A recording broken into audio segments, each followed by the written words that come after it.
E aí, pessoal, tudo bem? Então, quanto tempo? Bom, acho que aqui agora a gente já resolveu aqui qual era o problema. Eu vou aguardar o Leonel entrar. Leonel entrou. Vou pedir para... Agora sim.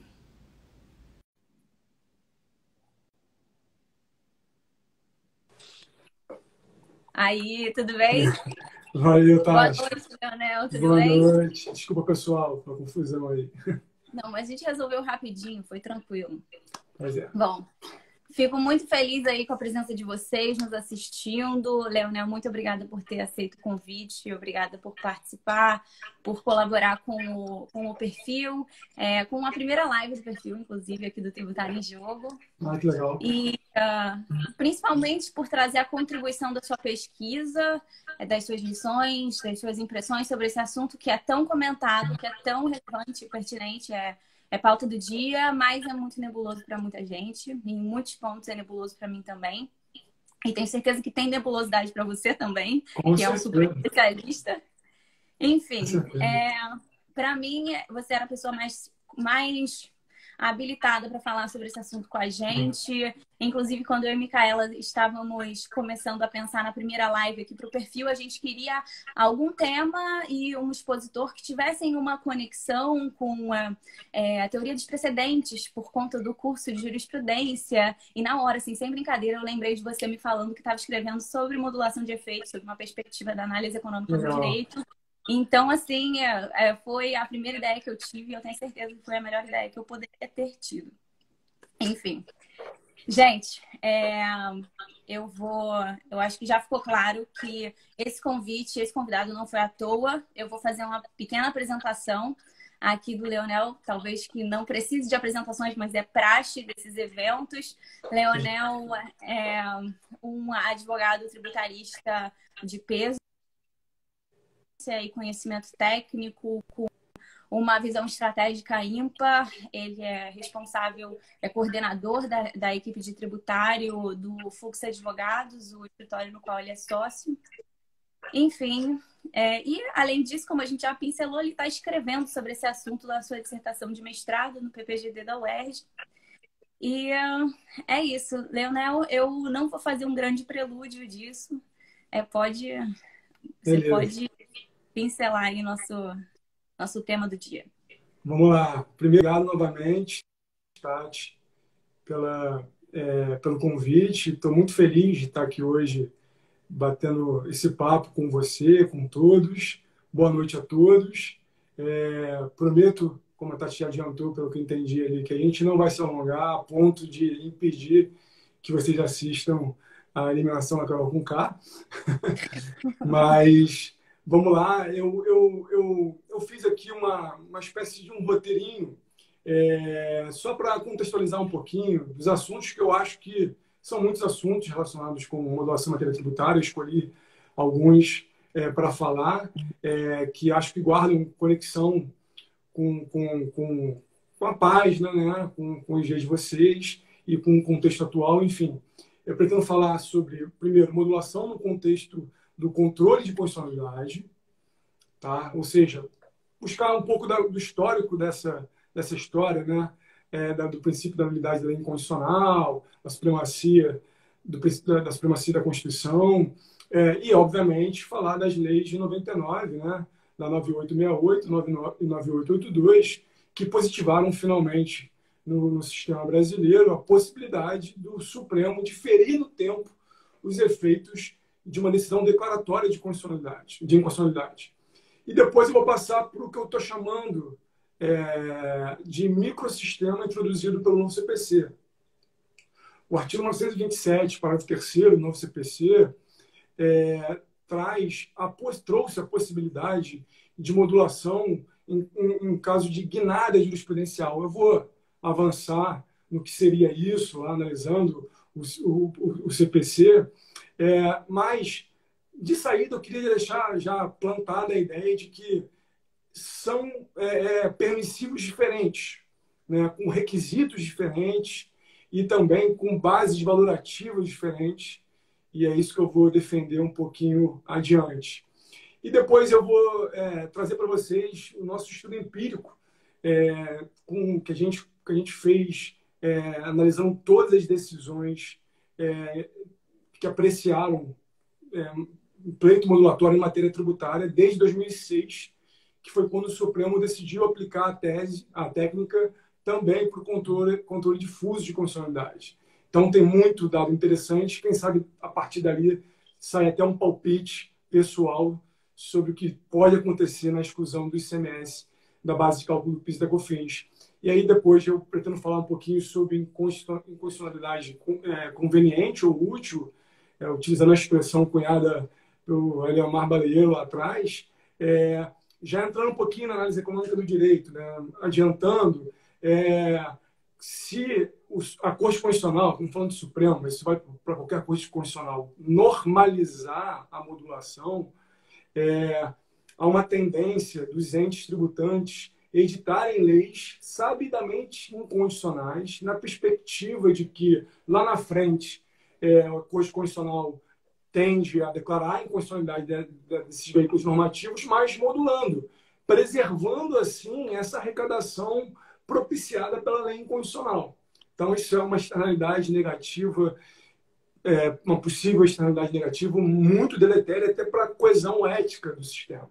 E, por fim, eu trago alguns dados bem interessantes, já mais afundados na análise econômica do direito, para a gente colocar no mapa, né, colocar na mesa elementos que, na minha visão, estudando o tema, não estão sendo considerados mesmo pelo Supremo quando ele trata da modulação, inclusive nesse viés consequencialista.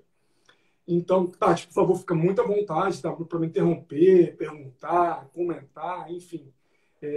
Você tem carta branca total. Eu sei que você já pincelou que vai começar comentando sobre a modulação no contexto do controle concentrado de constitucionalidade. Então, eu estou esperando você mencionar um negócio para já apresentar uma pergunta. Maravilha, fica à vontade. A história começou lá no início do século XIX, nos Estados Unidos, no famoso caso Marbury versus Madison, no qual o juiz singular John Marshall vislumbrou pela primeira vez a possibilidade de afastar um texto de lei aparentemente colidente com a Constituição estadunidense. E dali saiu o dogma que, assim, traduzido por português, poderia ser alguma coisa de lei inconstitucional não é lei para todos os fins, que influenciou os poderes constituintes originários do Brasil, né? Tanto que, no final do século XIX, o Rui Barbosa já falava que, olha, se um ato do Executivo ou do Legislativo violar preceitos constitucionais, esse ato é essencialmente nulo, lançando as bases do que a gente hoje chama de princípio da nulidade da lei inconstitucional, né, que, segundo a doutrina majoritária, é um princípio implícito da Carta de 88.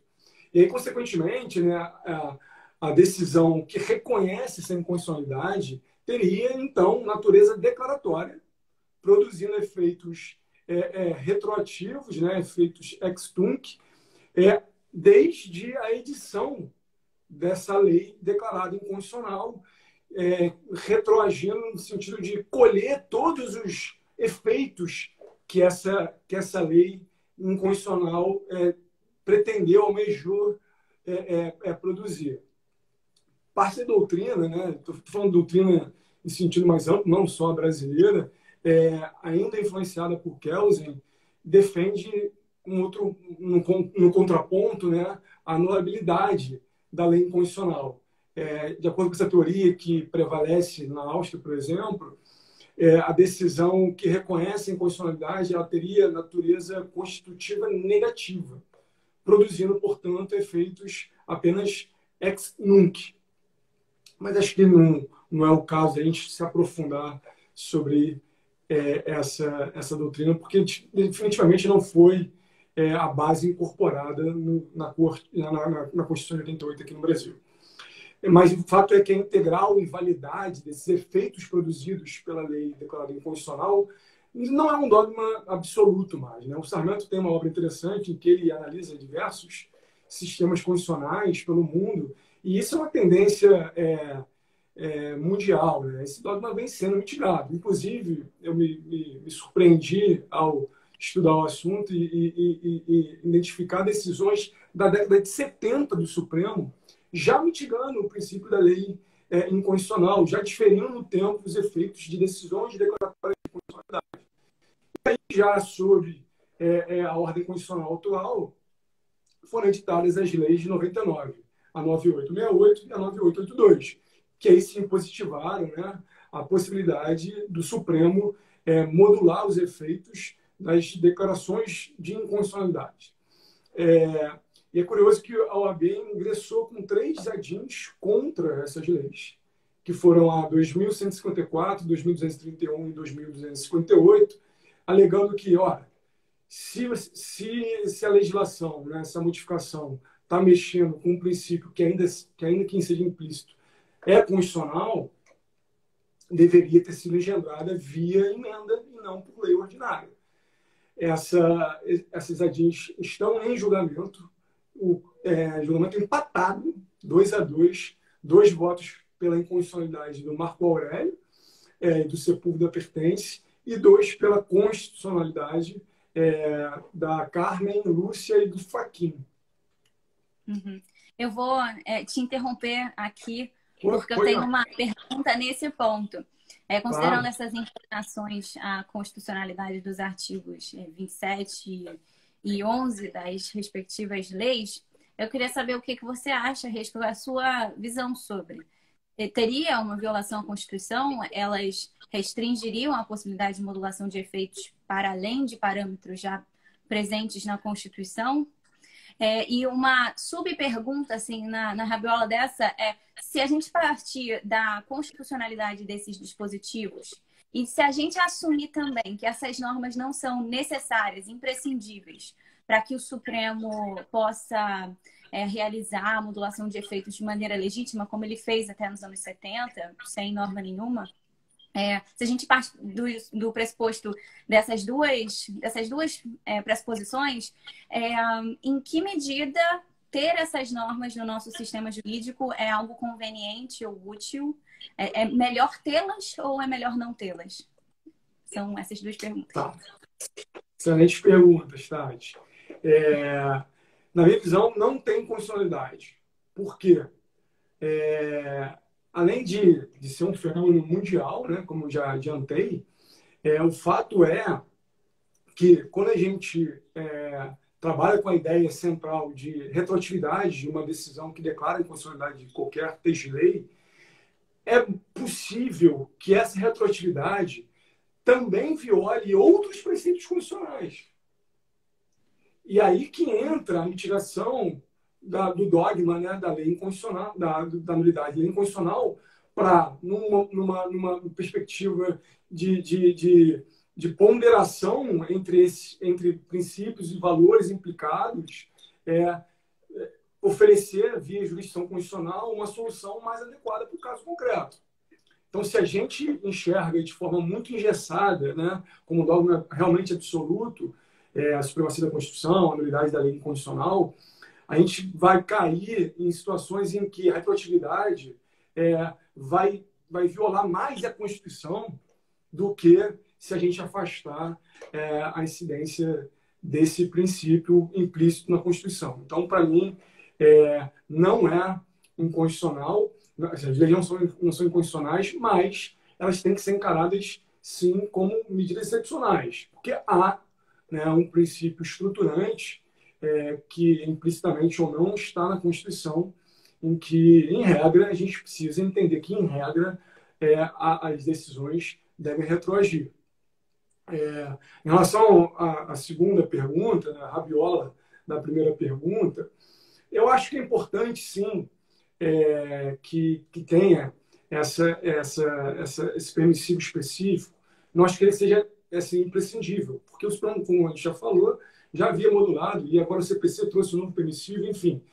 Mas eu acho importante a gente começar a separar um pouco do que eu penso, né, do que o assunto está amadurecendo na minha cabeça. a gente tem que começar a botar em caixinhas diferentes as modulações que são diferentes. Uma coisa é a modulação no controle de constitucionalidade. Essa é uma caixinha. E, para isso, as leis de 99 são importantes, porque, por exemplo, trazem um quórum qualificado de 2/3. Por que o quórum qualificado de 2/3 nesse caso? Porque está tratando de manobrar os efeitos de uma declaração de inconstitucionalidade. Então, o quórum qualificado tem o seu motivo. O novo CPC, como vou falar lá na frente, já não traz esse quórum qualificado. Por quê? Porque lá está tratando de superação de precedente, alteração de jurisprudência pacificada ou dominante nos termos de 927. Então, não vejo como necessárias as leis, mas acho que é importante para a gente começar a separar a modulação. Não existe uma modulação na minha visão, existem várias modulações, e para a gente racionalizar essa postura modulatória do Supremo, a gente precisa começar a colocar cada fenômeno na sua caixinha. Sim. Não sei se eu te respondi. Não, com certeza respondeu. Eu acredito que você vai entrar em microsistemas conforme o seu elenco de assuntos do início da exposição. Então, eu acho que eu vou aproveitar esse intervalo aqui das suas falas para fazer para fixar algumas premissas, porque muita gente que acompanha a gente aqui está começando seus estudos, está começando a sua prática do direito tributário, do direito constitucional, e eu acho que é interessante a gente fixar algumas questões básicas de teoria dos precedentes, porque são questões importantes para a digestão desse nosso tema. Como vocês sabem, existem dois sistemas paradigmas na origem dos sistemas jurídicos, que são a Common Law e a Civil Law, uma de cada lado, e ao longo do tempo, o movimento que foi verificado foi de aproximação desses dois sistemas, e segundo os pesquisadores da área, na verdade, o que se verificou é que nunca existiu um sistema exatamente puro, mas uma evolução no sentido de um meio termo foi também verificado. E o sistema de precedente, o sistema jurídico brasileiro é sistema romano-germânico, porém ele não escapou essa tendência de aproximação e ele tem uma incorporação de elementos da Common Law, sendo a previsão de um efeito vinculante a certos precedentes, conforme disposições legais, uma das características mais marcantes. Com relação ao sistema de precedentes que o Leonel vai abordar agora em seguida, os sistemas de precedentes vinculantes brasileiros estão disciplinados pelo CPC no 927 e à luz da Constituição. E ele busca realizar dois fundamentos principais, que são segurança jurídica e isonomia, preconizando uma jurisprudência estável. E aqui, outras noções que eu acho importantes a gente ter bem fixadas é que jurisprudência é um conjunto de precedentes que exprimem uma tendência e que precedente não. Então, é um treco complexo. Algo completo a um caso concreto. O precedente é o que se extrai da decisão depois de passá-la por um filtro e com a capacidade de identificar o que é a ratio decidendi, o que é mero obter dictum. Um precedente é a tese, contempla a premissa jurídica que, aplicada a um caso, motiva o provimento judicial. Então, precedente não é a mesma coisa que decisão.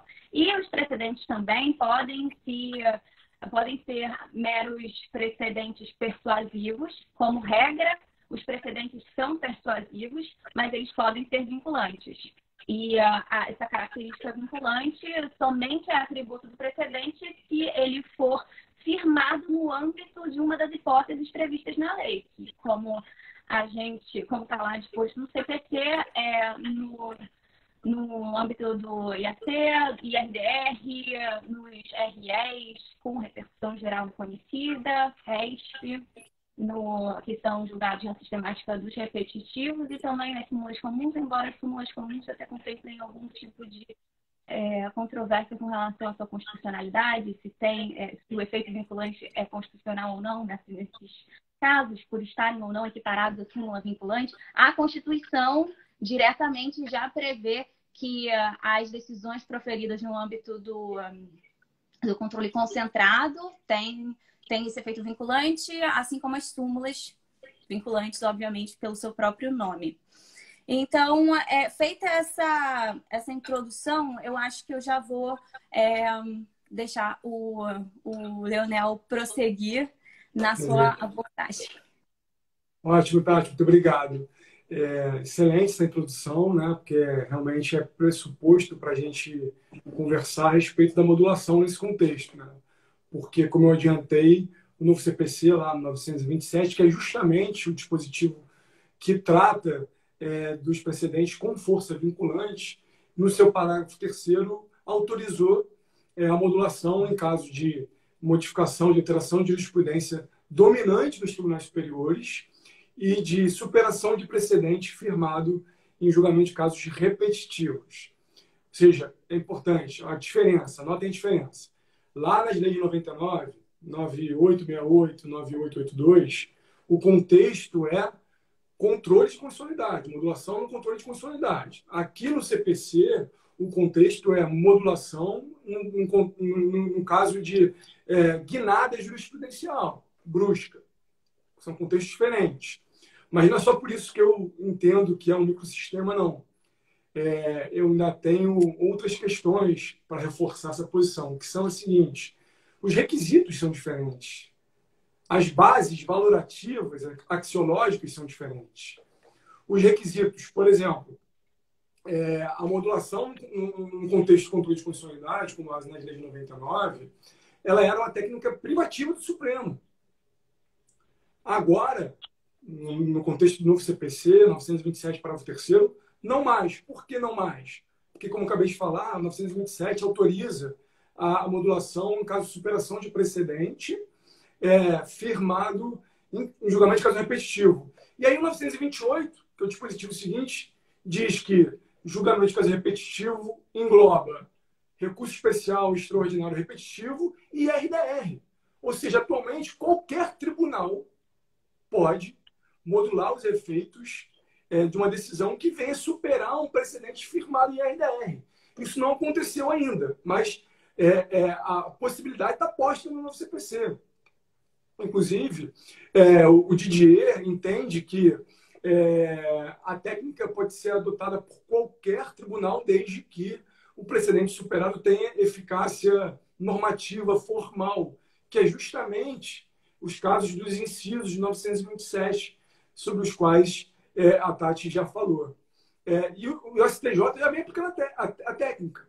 Inclusive, muito recentemente, agora, tem talvez um mês ou menos, o STJ modulou os efeitos daquela decisão proferida nos autos do repetitivo 1.717.213 sobre o rol do 1015 do CPC, né, do cabimento do agravo, para garantir que as decisões interlocutórias que não foram objeto de agravo de instrumento, porque os contribuintes, não os contribuintes, né, os jurisdicionados, seguiram, né, o texto da lei lá do 1015, não seriam atingidas pela preclusão, de modo que esses jurisdicionados poderiam suscitar a questão em sede de apelação, em contra-razões da apelação, conforme o caso.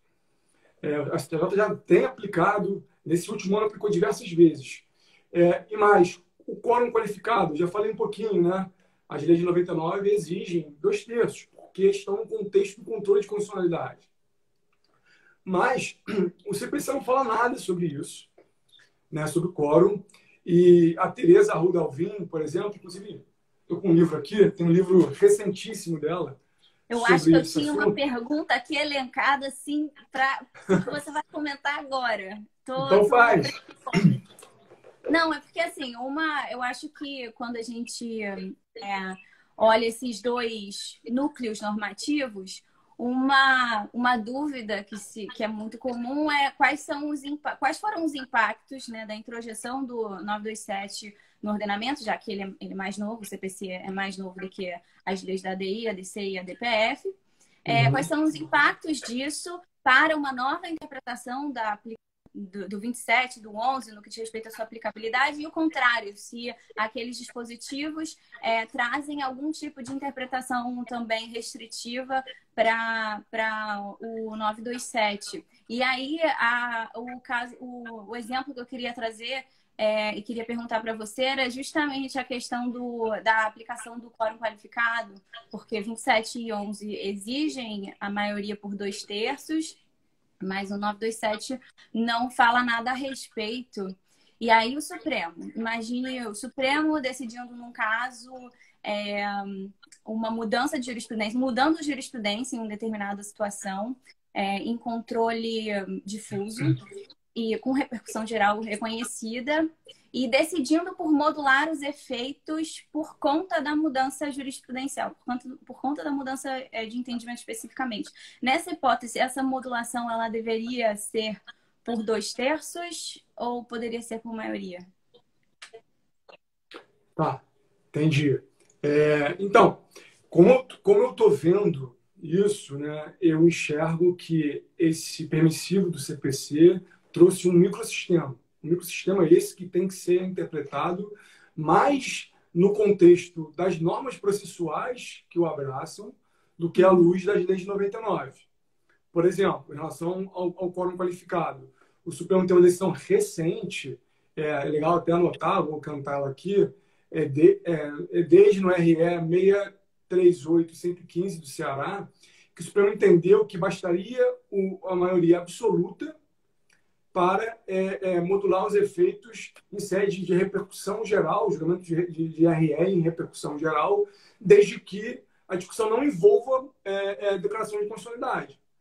Ou seja, se são sistemas autônomos entre si, e é isso que eu estou construindo, é o que eu estou entendendo até então, eu acho que eles se influenciam muito pouco reciprocamente, né? Aí a Constituição é cada sistema. Eu tô mais inclinado a olhar para o CPC para interpretar o 927 do que para as leis de 99. Inclusive, avançando um pouquinho nessa questão, o Marinoni traz uma reflexão que eu achei super interessante, também diferindo esses dois permissivos em relação à sua base axiológica. Ele diz o seguinte: esses permissivos eles se diferem, inclusive, na maneira como eles tutelam a segurança jurídica. As leis de 99, segundo o Marinoni, e me convenceu, ela teria como objetivo principal uma tutela da segurança jurídica pelo seu viés objetivo, preservando, né, as situações consolidadas ao império da lei e posteriormente declarada inconstitucional. Já no novo CPC, essa modulação ela seria justificável por uma proteção da confiança legítima, ou seja, a segurança jurídica aparece aqui, mas no seu viés subjetivo. Então, mais uma diferença entre esses dois permissivos. E é curioso, por exemplo, Marco Aurélio, que, né, votou pela inconstitucionalidade das leis de 99 e que é um crítico ferrenho à modulação típica lá no contexto do controle de constitucionalidade. Eu vou mostrar um trecho de um voto dele, ele fala muito sobre inconstitucionalidade útil e conveniente. Ele até então tinha definido todos os pleitos modulatórios, até de forma coerente, porque, afinal de contas, ele acha que as leis são inconstitucionais. Mas, depois do advento do novo CPC, ele definiu em 3 oportunidades, né? Votou pela modulação em 3 oportunidades, reforçando, né, a minha percepção de que são sistemas realmente autônomos, né? Que são bichos diferentes. E aí, o que eu queria fazer agora um pouquinho, Tati, pegando o gancho do que você falou sobre sistemas de precedentes, olhar um pouquinho para o CPC, né? Se é um microsistema que está no CPC, vamos olhar o que tem ali no entorno para poder iluminar um pouco a interpretação desse 927, parágrafo 3º. E aí, como você já adiantou, 926, ele impõe 2 deveres, né, para o judiciário para manter de pé o sistema de precedentes. O dever de uniformizar a jurisprudência e de mantê-la estável. A uniformização da jurisprudência tem a ver, obviamente, com a homogeneização dos entendimentos, com a busca, né, da homogeneização dos entendimentos em relação às mesmas matérias. E o dever de estabilidade advém justamente da proteção da confiança legítima, depositada pelo jurisdicionado, justamente nessa jurisprudência uniformizada. Só que a gente não pode esquecer que o direito é uma ciência social, em constante transformação, né? A estabilidade da jurisprudência não pode engessar totalmente, né, o judiciário, obviamente. O sistema tem que aceitar, admitir alguma abertura, né, alguma permeabilidade a essa, digamos, mutação jurisprudencial, porque senão a gente teria que editar uma lei a cada 2 segundos. Né? O sistema ficaria muito fechado. Só que o CPC traz a solução de novo aqui. No 927, parágrafo 4º, ele diz: você pode alterar a jurisprudência, inclusive simulada, firmada em caso repetitivo, e pacificada em tribunais superiores. Mas, ao fazê-lo, por favor, observe a proteção da confiança. E até estenderia um pouco isso, trazendo aqui para a nossa cozinha de direito tributário, porque muitas vezes, né, realmente, né, vamos voltar à proteção da confiança.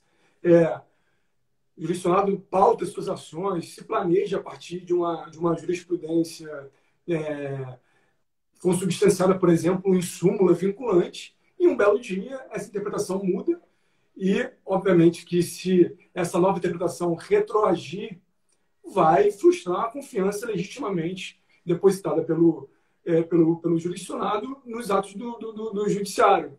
Mas, trazendo um pouquinho para a nossa cozinha do tributário, quando essa alteração de entendimento implica em aumento de carga fiscal, a gente pode tentar invocar, não surpresa, conhecimento antecipado também, para compor esse arsenal, né, de bases principiológicas que nos ajudariam a lidar com essa situação. E aí, sim, comecei a refletir, né, no artigo sobre, então, quando modular? Com base no 927, parágrafo 3º. Né?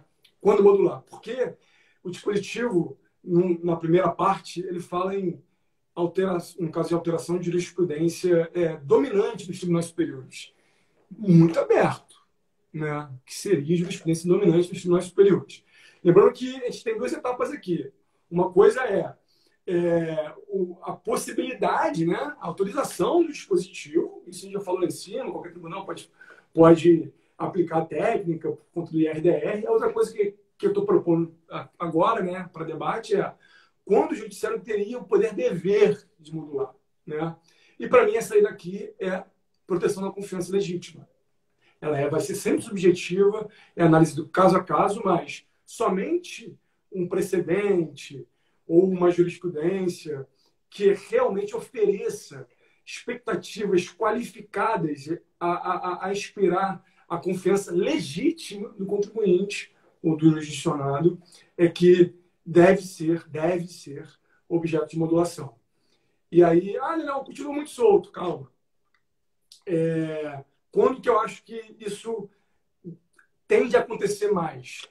Decisões plenárias dos tribunais superiores, que inclui os julgamentos de recurso especial extraordinário repetitivos e também os entendimentos consubstanciados em súmulas, sejam elas vinculantes ou não. Por quê? Porque esses precedentes, essa jurisprudência, ela oferece uma perspectiva de estabilidade muito maior. Claro que pode ser alterada, mas ela oferece uma perspectiva de estabilidade muito maior, de modo, na minha visão, a inspirar a confiança do contribuinte ou do jurisdicionado, que justificaria a tutela dessa confiança via modulação com base no novo CPC. Eu não incluo aí o IRDR, embora ele seja, né, um caso repetitivo, uma das hipóteses de regulamento de caso repetitivo, e o 927, parágrafo 3º, autoriza, né, a modulação nesse tipo de julgamento, por uma simples questão. O IRDR desafia recursos aos tribunais superiores. Então, para mim, falta aí, claramente, essa perspectiva de definitividade que justificaria a proteção da confiança dos contribuintes. A gente vai ter um laboratório bem interessante para ver como o Supremo vai lidar com esse dispositivo. É um caso que todo mundo conhece, né? O recurso extraordinário é 1.072.485, no bojo do qual o Supremo decidiu que incide, sim, contribuição previdenciária patronal sobre o terço condicional de férias, revertendo a jurisprudência histórica do STJ, firmada em repetitivo, inclusive, que se manteve estável, tranquilo durante 6 anos. Acho que é um bom leading case, né, para o Supremo aplicar o 927, parágrafo 3º. Vamos ver o que vai acontecer. Eu vou passar, então, agora para apresentar um pouco desses números que a gente levantou desde 2006, né, quando o Supremo começou a aplicar a técnica também para o controle difuso de constitucionalidade. Só para a gente... Posso te interromper? Claro, sempre, mandar uma sempre. pergunta aqui ao Alberto Frigo, não sei se você conhece essa pessoa, mandou uma pergunta e eu acho que conecta melhor agora com essa parte introdutória antes da gente entrar na sua base empírica. Alberto perguntou o que você acha aí sobre a possibilidade de modulação dos efeitos de leis interpretativas. Fala, Leonel. Entendi. Alberto, obrigado pela pergunta. O CTN, ele trata, teoricamente, disso, né? Ele permite a retroatividade de leis interpretativas. Eu, pessoalmente, acho que estou acompanhando de bastante gente, não acredito em lei puramente interpretativa. Acho que isso não existe. Interpretar é construir sentido, né? Extrair significação de texto de lei. Então, no momento em que uma lei define uma interpretação dentre as diversas possíveis para um texto de lei, ela está, na minha opinião, inovando o direito, né? E como tal tem que ser considerada. Sobre modulação, eu acho que faz sentido na medida em que tem até um artigo super interessante do Queiroz, né, Luiz César Queiroz, lá da UERJ, em que ele trata justamente da tensão entre irretroatividade e esse processo de interpretação, inclusive com efeitos vinculantes, dos tribunais superiores. Porque quando o Supremo decide, em repercussão geral, que a interpretação A é boa e afasta a B, a C e a D, que também seriam razoáveis, ele está inovando o direito. Se ele está inovando o direito, o Queiroz se pergunta, peraí, como é que a gente vai lidar com isso? Porque, em tese, isso retroage e fere o princípio da retroatividade. Então, acho que passa um pouco por aí, né? Pela irretroatividade, e a modulação pode ser um instrumento para poder mediar essa tensão, eventualmente. Eu lembro do Queiroz comentando isso em sala de aula, em uma disciplina que eu cursei dele. E um outro ponto que eu acho interessante... Rapidinho, Tati, eu acho até... Desculpa te interromper, mas eu acho que o trabalho dele de titularidade passa por aí. Ah, sim. É que eu não tive acesso ainda, não foi disponibilizado, mas acho que o trabalho de titularidade... Essa era uma atenção que volta e meia era suscitada em aula. Então, quando você falou, eu já exatamente. tive uma nostalgia, sessão nostalgia. Mas um outro ponto interessante sobre as leis interpretativas é que muitas vezes arguem-se serem certas leis interpretativas para que esse novo entendimento retroaja, mas o CTN ele tem uma expressão, ele tem uma literalidade interessante no sentido de dizer uma lei expressamente interpretativa, uma lei que se diga interpretativa, e raramente as leis têm isso, tipo, ter uma remissão expressa de que elas próprias são uma mera interpretação de uma outra disposição já presente no documento jurídico. Então, só queria fazer essa observação que eu acho sempre muito interessante. Não, perfeito. Inclusive, a gente já teve, inclusive, uma lei que se declarou interpretativa, né? Que é aquela que pretendeu acabar com a tese de 5+5 lá atrás, interpretando o 168, e o Supremo disse que a lei era incondicional, né? Porque essa pretensa retroatividade dela era incondicional. Mas é isso. Bem, vou avançar um pouquinho aqui. Para trazer esses números, né, desse trabalho empírico que a gente tem desde 2006, Desde 2006, portanto, o Supremo analisou 35 pleitos modulatórios envolvendo matéria tributária, dos quais 13 foram deferidos, ou seja, 37% dos casos. O termo acorda modulação, que é um ponto que tira o sono de muita gente, pensando em exclusão do CMS, base de cálculo PIS e da COFINS. O marco temporal mais vezes eleito pelo Supremo, em 7 oportunidades, foi a data de julgamento de mérito, o que representa 54% aproximadamente dos casos.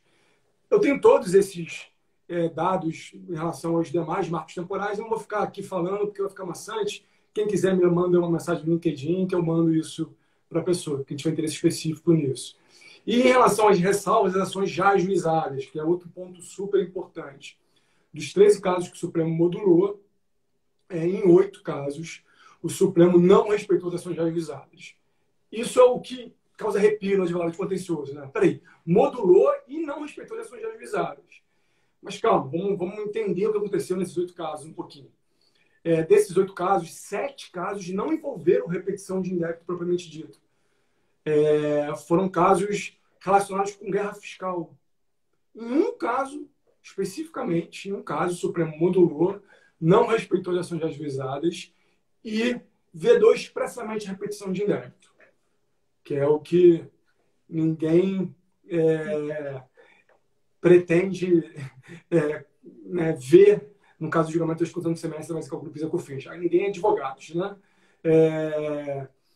Qual foi esse caso? Foi uma contribuição cobrada dos servidores públicos estaduais de Minas Gerais. A lógica da modulação foi, não, peraí, essa contribuição era exigida para custear serviços especiais de saúde, odontológicos, dos servidores e dos seus dependentes. E a lógica da modulação foi, tudo bem, a contribuição é flagrantemente inconstitucional, mas eu acho que não cabe aqui a repetição de débito, porque o produto dessa arrecadação inconstitucional foi efetivamente revertido para, no mínimo, disponibilizar os serviços especiais de saúde, de modo que eu vou modular prospectivamente os efeitos da decisão. É uma coisa que ainda preciso estudar, mas só para deixar aqui a bola quicando, uma reflexão, a gente sabe, né, que é dever fundamental do contribuinte pagar tributo, né? A dúvida que fica existe um direito fundamental a repetir um tributo recolhido inconstitucionalmente? Esse direito fundamental estaria lastreado, por exemplo, em direito à propriedade? Acho que a gente precisa refletir sobre isso, porque não que inviabilizasse esse resultado, mas talvez exigisse do Supremo um processo de sopesamento dos valores, né, de ponderação dos valores, princípios e direitos implicados um pouco mais criterioso, considerando isso. Sempre quando eu falo sobre esses números em alguma palestra, em algum lugar onde tem audiência física, né, faz tempo que isso não acontece, me perguntam, o que você acha que vai acontecer então na exclusão do semestre, vai ser o PIS e COFINS? Então, primeiro, não tem nenhuma informação privilegiada, tá? Não tem nenhum tipo de insider information, mas com base no que eu estudei sobre esse padrão modulatório do Supremo, eu acredito, palpite total, que o Supremo vai modular. Embora os números frios indiquem que o Supremo não iria modular, afinal de contas, o Supremo só modulou em 30%, só entre aspas, né? Modulou em 37% das vezes. Eu acredito que, nesse caso, como os valores envolvidos são realmente muito substanciais, segundo o cálculo do IBPT, os valores desse passivo da União equivalem a metade da economia esperada com a reforma da Previdência em 10 anos. Isso, obviamente, ecoa na cabeça, no coração dos julgadores. Eu acho que o Supremo vai acabar modulando, mas vai respeitar as ações ajuizadas, como fez em 40% das vezes. É o meu palpite. Claro que tem um outro elemento super importante nesse julgamento, que é a questão do ICMS destacado versus recolhido, mas isso é papo para uma outra live, né, Tati? Vou seguir aqui e entrar já um pouco na análise econômica do direito, falar de inconstitucionalidade útil ou conveniente. Já pegando o gancho do que aconteceu. Eu tenho uma pergunta. na sua sistematização ali, nos seus estudos dessa base empírica das decisões do Supremo, você verificou uma diferença de postura a partir da pandemia. Sim, sim. Eu vou falar acho que até agora. falando objetivamente a respeito disso, porque a nossa impressão é uma impressão sem base empírica, mas então a sua averiguação empírica tem...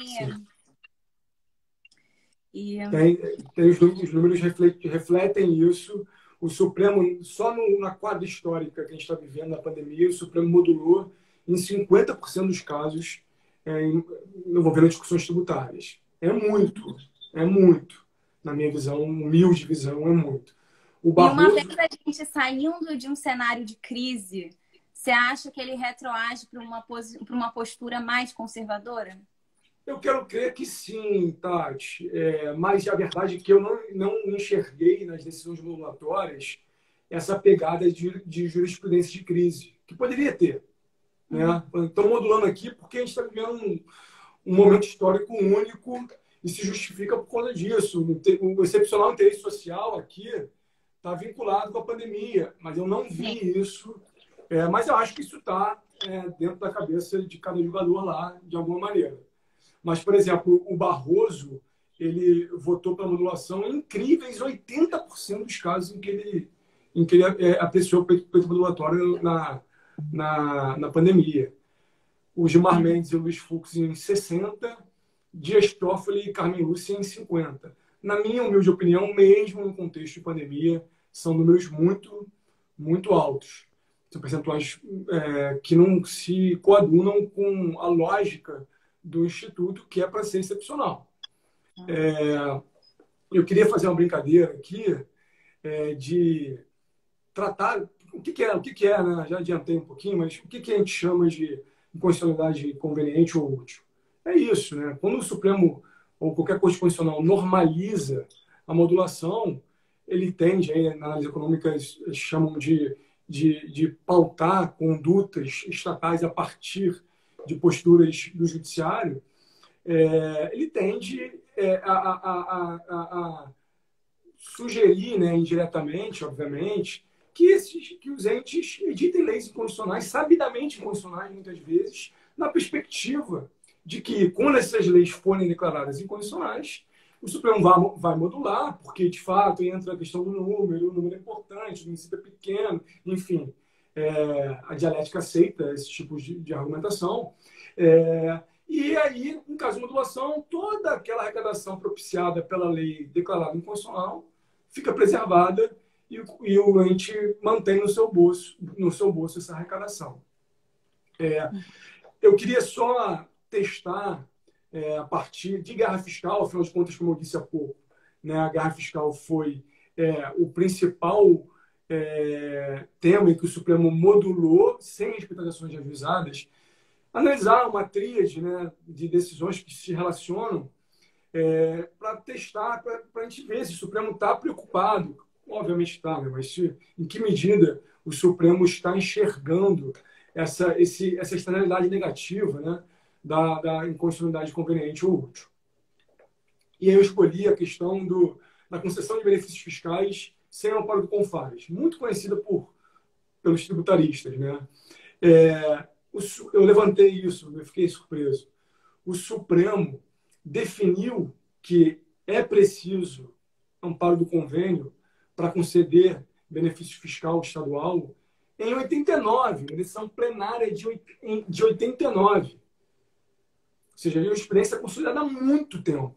Muito tempo. E aí, em 2006, 17 anos, portanto, depois desse marco jurisprudencial, depois de diversas decisões consistentes nesse mesmo sentido, o Estado do Paraná editou a Lei 14.985, criando benefícios fiscais ligados à importação sem amparo do CONFAS. Em 2015, o Supremo declarou a lei inconstitucional, no bojo da ADI 4.481, e modulou os efeitos da decisão. O relator, o Barroso, isso é legal dizer, essa foi a primeira vez que o Supremo modulou os efeitos no contexto de guerra fiscal. Até então, inclusive, tem um voto do Barroso muito interessante que ele diz o seguinte: se a gente modular no contexto de guerra fiscal, a gente está reforçando a guerra fiscal.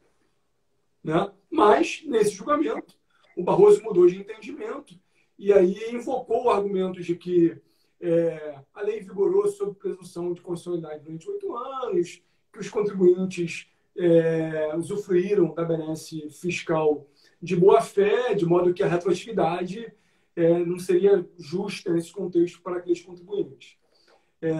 O Marco Aurélio proferiu um voto, na minha opinião, sim, muito interessante. Eu vou pedir licença para ler um trecho bem pequeno, porque ele vai exatamente no ponto que eu estou querendo trazer aqui. Ele diz o seguinte: o pano de fundo é extremo de dúvidas. Guerra fiscal. O que havia contradição da lei? Jurisprudência pacificada do Supremo. Mas está ficando muito fácil editar diplomas legais à margem da Constituição, porque depois, em passo seguinte, há o conserto do Supremo. Mas não o conserto com S, o conserto com C. Dá-se naquele período o dito pelo não dito. Salva-se a lei em detrimento da Carta da República. E me assusta muito que se vem, passo a passo, generalizando o Instituto da Modulação. Mas não é só. Em 2017, 2 anos depois desse julgamento, o Supremo apreciou, no bojo da ADI 3.796, ajuizada contra uma lei do mesmo Estado do Paraná que restabeleceu benefícios fiscais igualmente concedidos sem amparo do CONFAS. Como esperado, o tribunal declarou a constitucionalidade da lei e mudou de novo.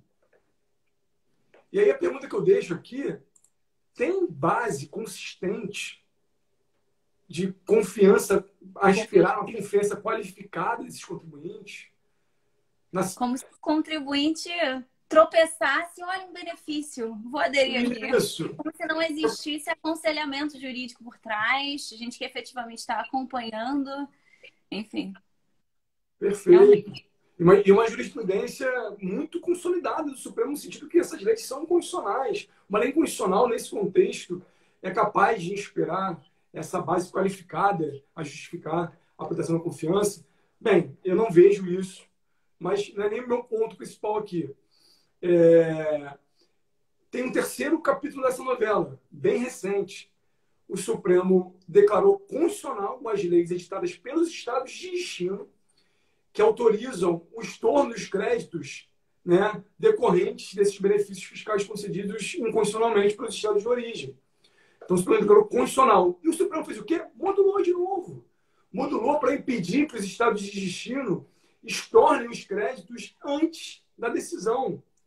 Né? Ou seja, o Supremo, na minha visão, premiou o Paraná, que editou sucessivos benefícios fiscais inconstitucionais, né? Sabiamente constitucionais à luz da jurisprudência pacificada há muito tempo no Supremo, consolidando os efeitos extrafiscais desses benefícios, por exemplo, empregos, atração de empresas, né, de investimentos, em detrimento, né, punindo os estados de destino que editavam leis constitucionais para justamente neutralizar essa guerra fiscal. Então, assim, nesse ensaio, a pergunta que eu deixo é: a Corte, né, o Supremo, coibiu guerra fiscal aqui ou estimulou a edição, ou estimulou a chamada inconstitucionalidade útil ou conveniente? E, por fim, meu último ponto, a gente vai acabar antes do BBB, fiquem todos tranquilos.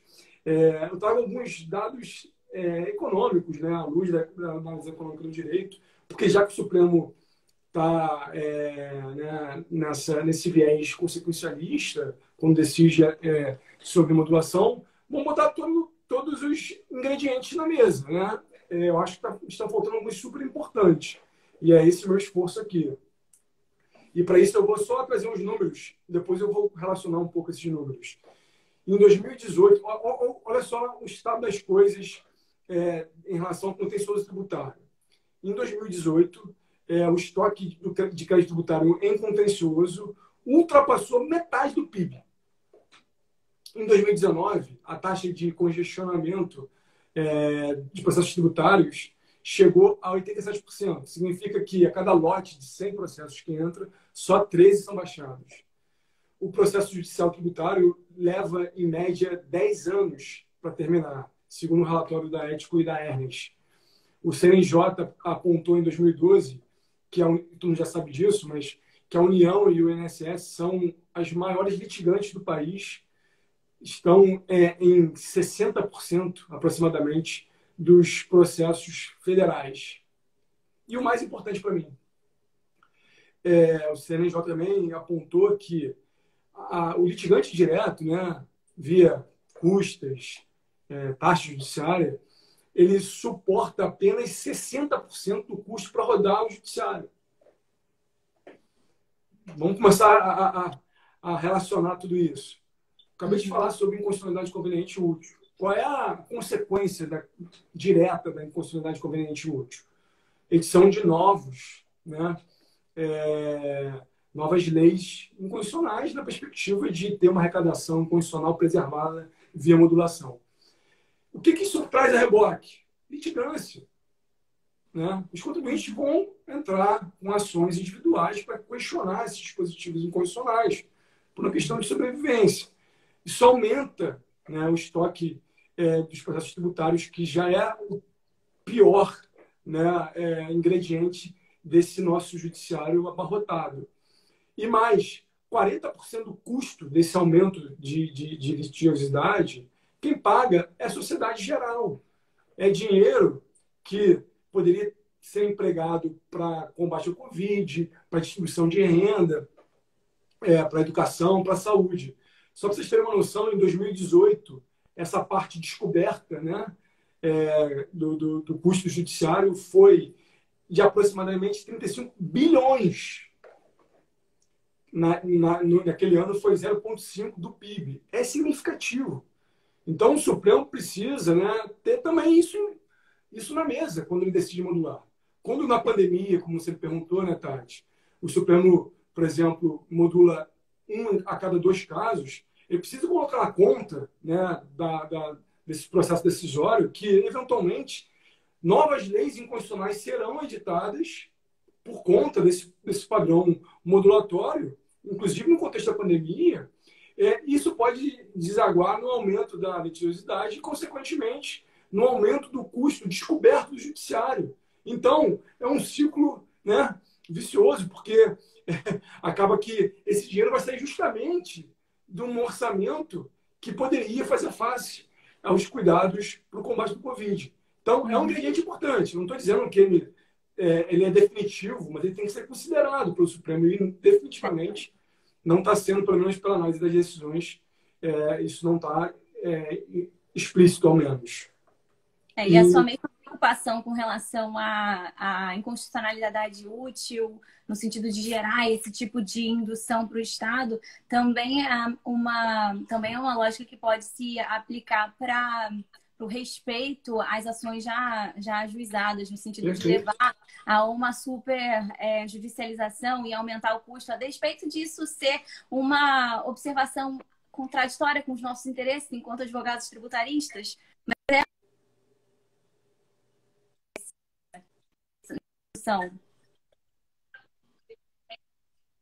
Perfeito.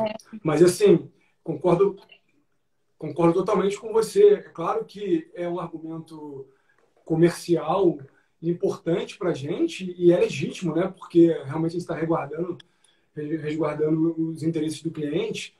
Claro. Mas quando o Supremo marca essa posição, no sentido de que 40% dos casos ele respeitou as ações já avisadas, qual é a conduta, dessa vez, do jurisdicionado que ele está pautando?